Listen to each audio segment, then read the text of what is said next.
মানুষ বেঁচে থাকতে চাচ্ছে না কেন? কারণ একটাই, যে সবকিছুই আছে, মানসিক প্রশান্তিটা আসলে নেই। নবী করিম সাল্লাল্লাহু আলাইহি সাল্লাম বলেছেন, লাইসাল গিনা বিকাসরাতিল আরদ।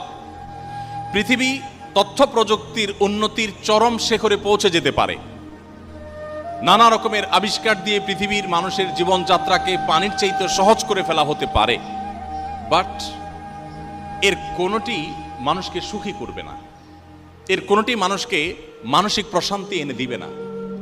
ওয়ালাকিন্নাল গিনা গিনান নাফস। নবী করিম সাল্লাল্লাহু আলাইহি সাল্লাম বলেছেন, এই সচ্ছলতা, এই উন্নয়ন, এটা আসলে প্রকৃত সচ্ছলতা নয়।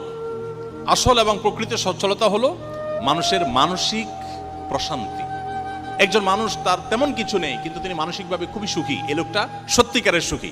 আরেকজনের সবই আছে বাট মানসিকভাবে তিনি সুখী নন, এ লোকটা প্রকৃত অর্থে সুখী নন।